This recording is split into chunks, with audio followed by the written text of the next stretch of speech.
Hey guys, Wheel is back from the Metal Lab here with another deck tech video. For this week, we're doing Green Rorinor Zoro or Goro. I have been playing a lot of this deck too, alongside all the Blackbeard games I've been playing.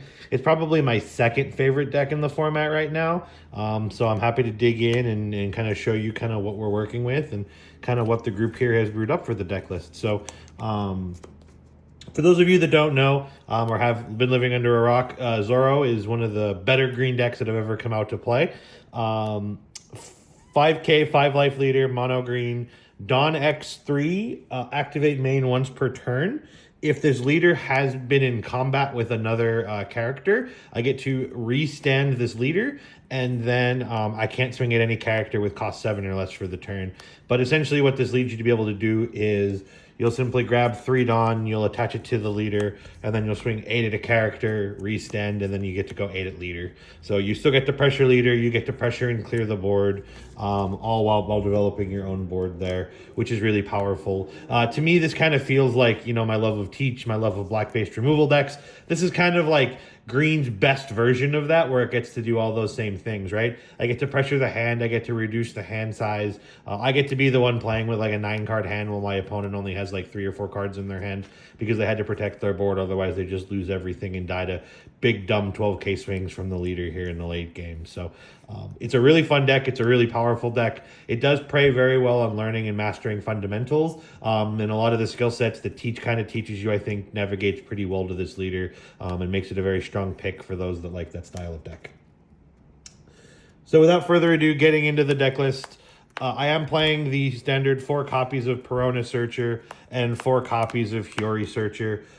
These are the bread and butter searchers in the deck. They let you search for slash attribute characters or green events, which is really powerful. Being able to search for events is really strong because it allows us to effectively play some tech copies of cards in our list, because we do have 8 cards that can potentially find them. And we have 2 different flavors of them. We have the on-play version that searches top 5, and then we have the 1-in-1 rest that searches top 5 as well too. So 2 flavors of searchers, both very powerful in and of themselves in their own rights. Notably, both are non slash cards in the deck list, so they cannot search themselves. Next up, I'm playing 4 copies of Koshiro and 4 copies of Toshigi 2K counter. Both of these are kind of your removal protection tools, right? Both of these will kind of prevent the opponent from being able to remove your bigger, more important bodies on the board. Koshiro being a blocker and preventing your slash from KO, and then Toshigi being a 2K counter and preventing any of those blue-purple Luffy's, Mihawks, Gravity Blades, Red Rocks, you name it. This one prevents God Threads. It kind of forces them to be a lightning rod for those types of effects, and then you get to keep your big bodies around on the board. So very strong and powerful cards in their own right. Kind of rounding out the 2Ks, I am playing the full 12 copies, 12 2Ks, the 4 Kosaboros and the 4 X-Drakes.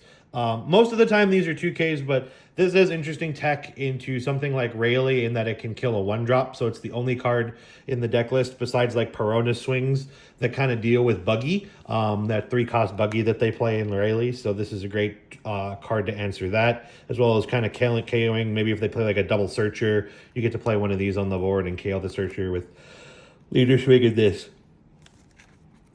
X-Drake here, if you're playing X-Drake as an additional 2K, what it's really useful for is to be able to rest something to swing into it. You're probably not going to get the restand on the turn you play it, but you really do need to be able to kind of pivot in and pivot from there, get a 5-on-5, right? That's kind of the most important thing on this deck, and this is just an additional 5-drop you can play that's also a 2K counter that sort of fits theme of resting, and again, is that slash attribute type, so it is searchable by other cards.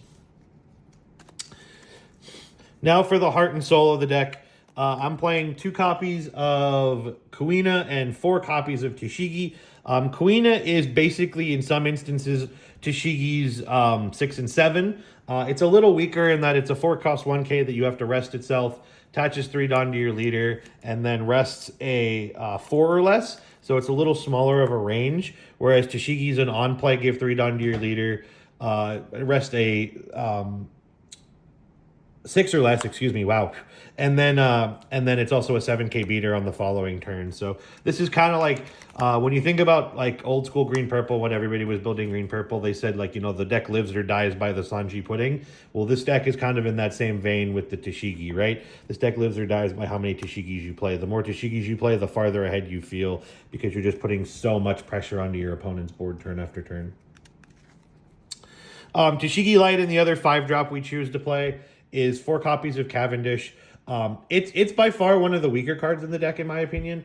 But it does have a very powerful effect. It is a 5-cost 6K, 1K counter / card, so it is searchable. And then it basically comes down for 3 Dawn only because it restands 2. And then every subsequent turn it sits on the field, it nets you back 2 Dawn. So it kind of extends some of your Dawn plays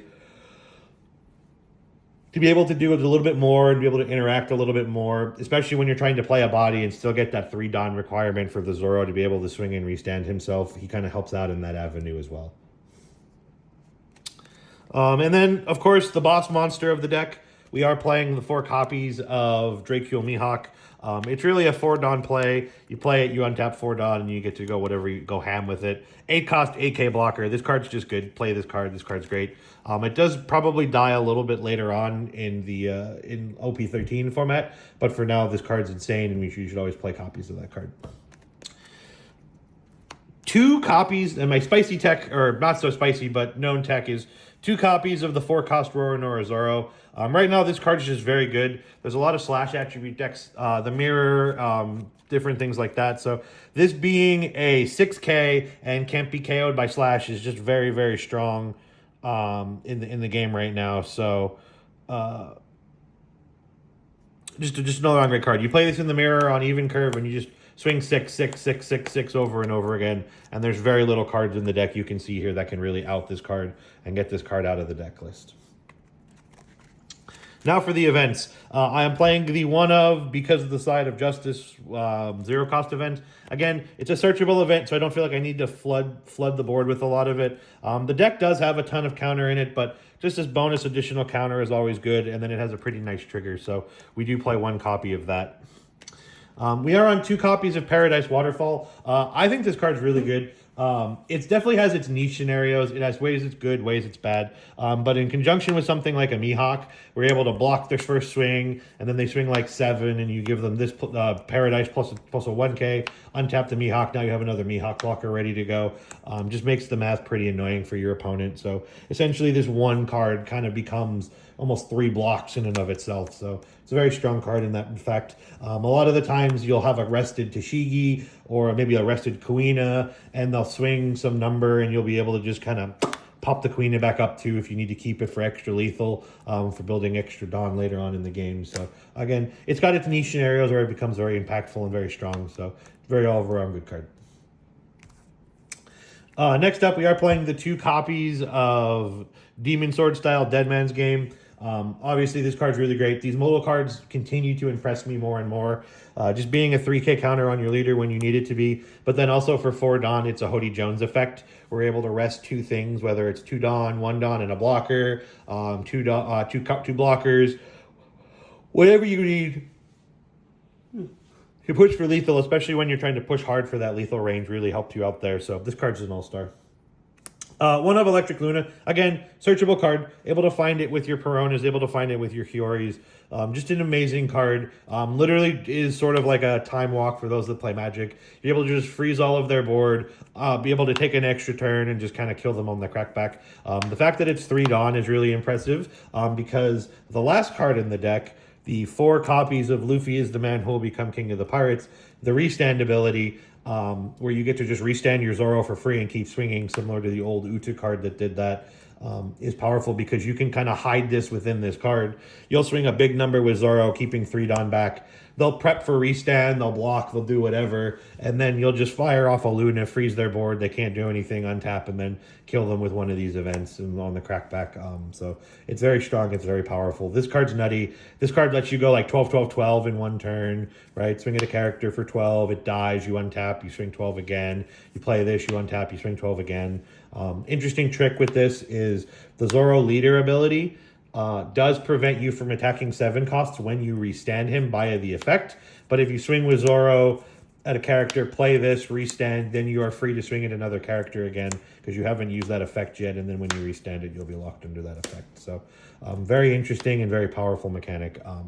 So that's the deck. Again, it's pretty standard. It's pretty stock across the board. I just went for extreme consistency. This deck list is performing very well for me in testing. So I think it's doing pretty well into the meta. So for those of you that maybe are in a environment that's a little anti-Blackbeard and you're just looking for another deck to play to kind of combat that, I think that this deck is very strong in those types of formats. And if I feel that Blackbeard's a bad choice for a tournament, this is my go-to and my second pick of the day. So hope you all enjoyed the list. I will be posting some gameplay games on this on top of Blackbeard in the next coming week. So stay tuned to be on the lookout for that. And should be seeing a big post coming out on some big channel updates coming soon. So more to come. Thank you all for your time, and peace.